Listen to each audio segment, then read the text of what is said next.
What's up guys, welcome back to the channel. If you're new here, make sure to hit that subscribe button. My name is Cody Fredrickson if you're new, and I'm here with my boy BG or Brock Gilbert. What's up guys, my name is Brock Gilbert. Yeah, me and Brock used to play together at Umpqua last year, so he played at Juco and now he's playing at a Division 1 school called Dixie State here in St. George, Utah. So I was going to ask you a few questions, but before we start, we've kind of talked about this before, but basically just like the misconception around Juco basketball. You know what I mean? Like people kind of like we just said, look down on it, or don't exactly know what it is. It's kind of like a lack of education almost. Oh yeah, for sure. I mean, me and some of my teammates that have gone to Jucos too, we talk about it all the time. Like, I mean, I don't think people realize like the talents there at Juco, and like a lot of guys for Juco, like it's their last shot. So like the heart's there. They got dogs in them because it's their last shot. And like, I mean, no one really wants to go to a Juco, so everyone is really there just for the love of the game. Yeah, for sure. Anyway, let's get into the questions. So I've got a few here that I just kind of wrote or got from Instagram. So first one, what is the biggest difference between junior college and Division 1 on the court? On the court? Yeah, for sure I'd probably say the athleticism of the players. I mean, you find some athletes in Jucos, of course, but like basically every guard we've gone up against as a D1 guard is just like unreal athletic. Bigger, athletic, faster, strong. I mean, they're just... I mean, it's like you can really tell the difference in the athleticism between Juco and D1. Yeah. Like we said, even like the guards, like pre-game when we watch your games, it's way more athletic. Everyone can dunk basically. Like it's just unreal. I mean, one of our other point guards on our team's like he went to Juco too, but he's probably 5'10", maybe 5'11". But I mean, this dude's windmilling. I mean, stupid bouncy. Just ridiculous. Yeah, like that's just how it is. Yeah. Anyway, this kind of goes into the next question, but. Is it more skill or size and frame at the Division 1 level? It's both of them. And honestly, this is going to sound pretty cliche of what I have to say, but like a lot of it's like heart and will. You're going to always find someone that's either bigger than you, stronger than, faster than you. Going to find people more skilled than you. You're going to be more skilled, more athletic than other players, but like it really comes down to who has more effort and heart. And our coaches, one thing they say to us is they're like, don't ever lose a game off of like heart and effort. Yeah. I think the biggest thing is like if you looked at like your team and then like my Juco team, like just body wise, like you guys would just kill us obviously. Like, oh yeah, for sure. You guys obviously like just 6'10", like just built. But I think that's kind of what happens. Like your weight room schedule is probably ridiculous, like compared to ours. Sure. Like last year, like honestly, we like our lifting schedule was just nothing compared to obviously what you guys. Let's just say last year I would tell our trainer, our weight trainer, that I wasn't gonna lift for the day. Yeah, but here it's just like Division 1. I'm sure is way different. So I mean, if you compare like a Juco and then just a Division 1, just based off their bodies, like. You guys are just grown men compared to us, basically. Oh yeah, for like, sure. Like ridiculous. Like the screens that our big set on us in practice, like they hurt going over. Yeah. I never felt that in Juco, not even against opponents, our own team. Whatever screen saw me in practice, it hurts actually. Yeah. Like I think the biggest thing is like if you can play, you can play. It doesn't really matter about for sure. Or skill. That's true. I mean, you know what I mean, look at us. I mean, we've got two of our point guards. They're both under. Like I said, the other one's 5'10", 5'11". I'm 5'10" on a good day, 5'9". So I mean. It really just comes down to heart and will. Next question. What is the biggest difference off the court, you think? I can't attest for every Juco player, but personally for me and you, who went to a pretty small town in Oregon, it's probably just not being in a small town. I mean, in Roseburg, the nice place where we would go out to eat when we wanted to celebrate was Red Robin. We had Red Robin or Applebee's. It was one of those two. Which, like, compared to other places, for those, like, back home and stuff, is just nothing compared to, like, the main, like, chain. Here we got, I mean, within, 2 minutes of my apartment, we got B-Dubs, Olive Garden, Texas Roadhouse, Chick-fil-A. Red Lobster, Chick-fil-A, even though that's not a restaurant, but Outback. I mean, basically, you name restaurants, it's within 5 minutes of my house. So that's something, and obviously, like, we're at a bigger school, and a lot of Jucos, you'll find in your classes, you'll have people that are much older. Yeah, like I remember in one of my classes at Umpqua, we had like somebody who was like a girl who was like 70 something. Yeah, we had here in my classes, I don't think I had anyone that like wasn't around my age. So like, there's more of a social aspect wherever you at the next level. Yeah.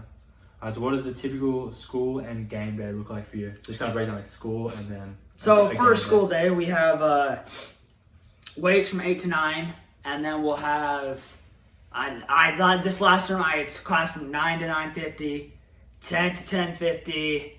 I mean, obviously depending on the days, but like, and then like I want to say like 11 to 11:50, had like a couple hour break, then practice from like, we'll start at 1:30 and go till 4:30, 5, just depending on the hours that we were able to do that week.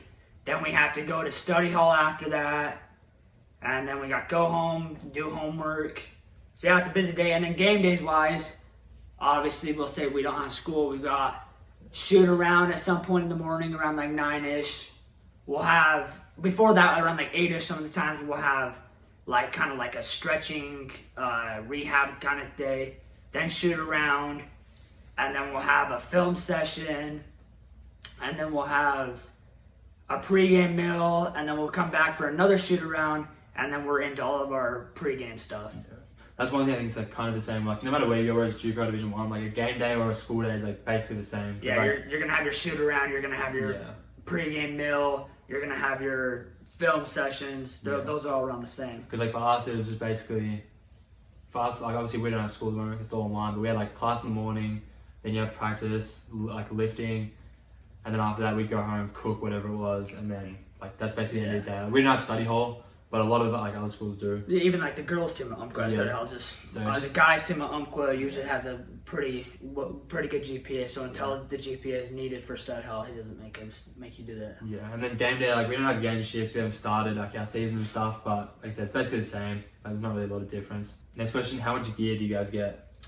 We get a good amount of gear. It's gonna be wherever you go, it's gonna be the same. You're gonna get your travel sweats, you're gonna get other travel sweats, your hoodies, your other sweats, shorts, all your practice gear, your shirts, backpack, shoes, travel shoes. So wherever you go, like it's gonna, of course, some schools are gonna get more than others, but like it's gonna be around the same stuff you're gonna get. Yeah, compared to Juco, you get more of stuff, but like the variety of stuff is basically the same. Yeah, even at Juco, like you obviously get more of everything, but really you get like your travel, like you get travel sweats, you get some t-shirts, backpack. Yeah. I don't know if you get backpacks, but it's all basically the exact same as what you guys saw in the gear haul video, but multiplied basically, just more of stuff. Yeah, more stuff, more variety of stuff. All right, next question. What made you choose Dixie?